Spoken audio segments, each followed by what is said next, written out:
Yo, c'est Abdel Malik et je suis cool avec DJ Lord, the best DJ. Yeah,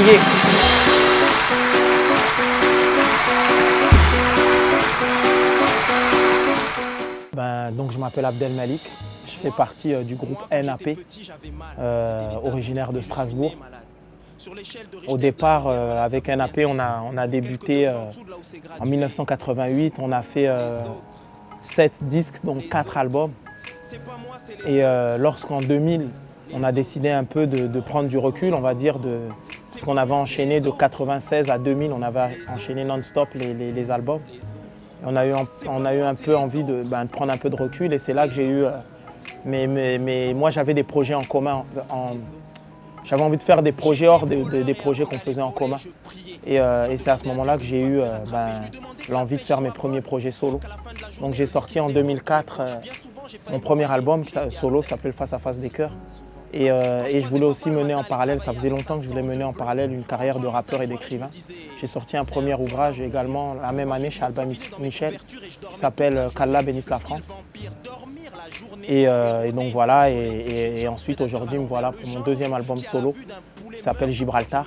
Disons que cet album, l'idée c'est, voilà, moi je suis un MC, je suis un rappeur, et vraiment mon idée c'est évidemment de faire vivre la musique que j'aime, le hip-hop, mais en même temps d'essayer humblement évidemment, mais de la faire avancer. Et j'avais au départ vraiment l'idée de faire une révolution dans le hip-hop, dans le rap, mais au sens étymologique du terme. C'est-à-dire revenir au début, revenir à ce qui m'avait donné envie de faire cette musique, à savoir le fait que le rap c'est une musique courageuse, c'est une musique qui se nourrit des autres styles de musique. Et donc voilà, donc moi évidemment j'aime des artistes comme Jay-Z, comme Nas, comme Mos Def, comme Talib Kweli, comme Common, etc. Mais j'aime aussi, je suis un grand admirateur de Jacques Brel aussi. J'aime la littérature, j'aime le jazz. J'avais envie de marier un peu tout ça et de faire un album où tout ça, ça se sente et ça s'entende. Et en même temps, par la même occasion finalement, de repousser les limites de notre musique, du rap, puisqu'il n'y a pas de limite dans le rap. Le rap, c'est la seule musique qui est organiquement faite de toutes les musiques. Par la culture du sample, on peut sampler tout. On peut prendre tout genre tout style et le rendre hip-hop. Et moi, j'avais envie de faire ça. Donc j'ai utilisé plein d'éléments. C'est vrai qu'il y a des gens qui sont issus de la chanson, qui participent. J'ai utilisé des éléments du slam.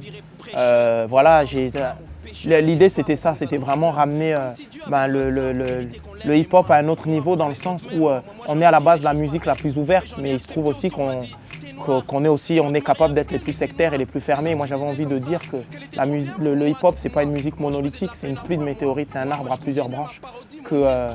Voilà, et que notre force c'est ça, c'est cette capacité à faire nôtre tout genre de style musical. Et donc voilà, c'était l'ambition de ce disque. Je suis quelqu'un, j'écris énormément, j'écris tout le temps. L'écriture pour moi c'est vraiment important et essentiel parce que je dirais qu'aujourd'hui le rap c'est la seule musique justement qui amène une telle pertinence dans le propos, dans la manière d'écrire. Il y a un auteur qui s'appelle Jonathan Franzen qui dit que les hip-hop, les Baudelaire d'aujourd'hui sont les artistes de hip-hop. Et moi c'est une phrase à laquelle j'adhère assez parce que il y a une forme poétique assez inédite qu'on amène et qui est en phase avec notre époque, notre milieu, notre contexte. Donc l'écriture pour moi c'est quelque chose vraiment d'essentiel et d'important, mais en même temps le rap c'est une musique. Et moi la manière dont j'ai travaillé cet album, j'ai un peu travaillé comme je travaille d'habitude, à savoir Bilal qui compose les titres, Bilal des NAP qui a composé tous les titres. Et une fois qu'il a composé les titres, donc moi j'ai écrit, parce que j'écris pas à blanc, j'écris toujours sur de la musique. Donc j'ai écrit les trucs et tout, mais je voulais écrire mes trucs comme des petites histoires. Je voulais faire un album comme un recueil de nouvelles. Et donc c'est des histoires comme ça qui... Et une fois qu'on a commencé à maqueter les premiers titres, ça aurait pu être la fin de notre travail, mais au contraire ça a été le début de notre travail. À partir de là avec Bilal, on a fait intervenir Régis Sekarelli pour arranger les titres et pour sélectionner des musiciens, pour justement rejouer ce qu'on avait fait avec des échantillons, avec des samples. Régis Sekarelli, c'est lui qui a réalisé des albums comme celui d'Henri Salvador, Chambre avec vue par exemple. Et donc on l'a appelé, lui tout de suite ça a matché, il a compris ce qu'on voulait faire. Et donc il a sélectionné des musiciens, on a taffé comme ça. Et on a fait intervenir des gens qui n'étaient pas forcément de notre sérail, de notre style de musique, des gens comme Laurent Verneret à la contrebasse, Et on a eu aussi la chance de travailler avec des gens comme Gérard Joannes, le pianiste, et Hamid Jacques Brel. On a travaillé aussi avec Marcel Azola, l'accordéoniste de Brel.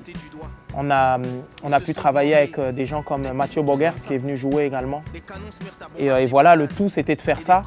Et on a travaillé aussi avec Renaud Létang, qui réalise et mixe les albums, tous les albums de Manu Chao, les albums de Jean-Louis Aubert, Fest, enfin ce genre de...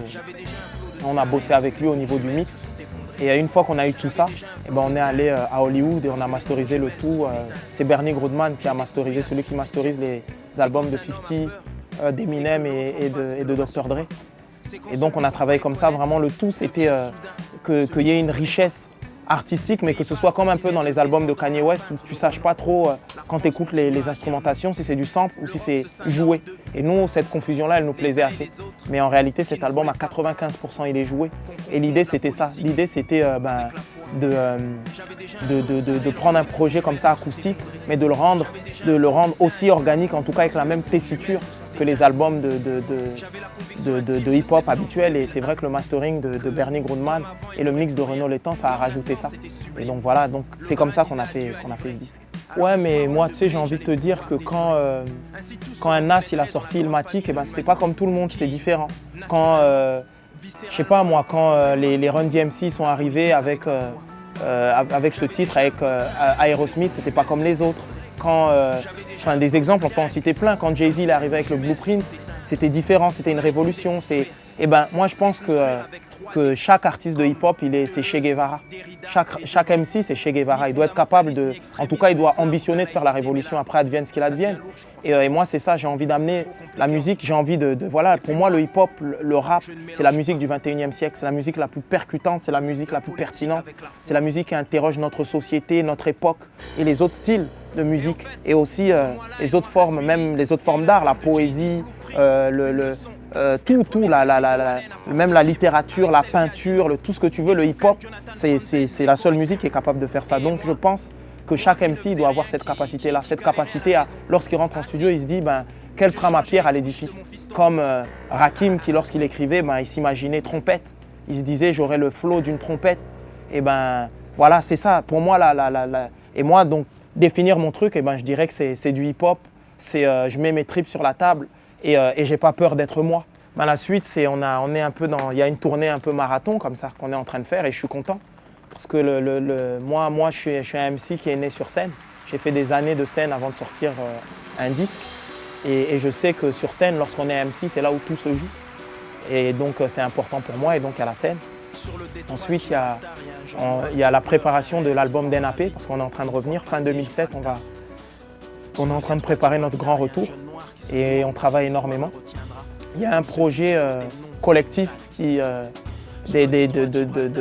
MC qui tourne autour de nous, qui s'appelle Benny Snessen, un projet qui est en train de venir. Et je suis en train de travailler aussi sur mon prochain bouquin qui va s'intituler Le livre rouge du rap, où je parle, qui est entre le roman et l'essai, où je parle du hip-hop en tant que culture. Le message que j'aimerais communiquer, c'est de dire que le hip-hop ne mourra jamais et que le hip-hop, c'est cette capacité non seulement à mettre ses tripes sur la table, mais à être capable de transcender toutes les prisons, tous les ghettos dans lesquels on veut nous mettre. Et le hip-hop, c'est de partout. Et je voulais aussi dire, parce qu'on est en Suisse, et c'est vrai que c'est important pour moi, que des groupes comme Double Pacte ou Sens Unique, c'est des groupes qui sont importants pour moi dans ce que j'ai pu faire et la manière dont je conçois le hip-hop. Et comme je suis en Suisse, je voulais leur rendre hommage aussi. Donc voilà.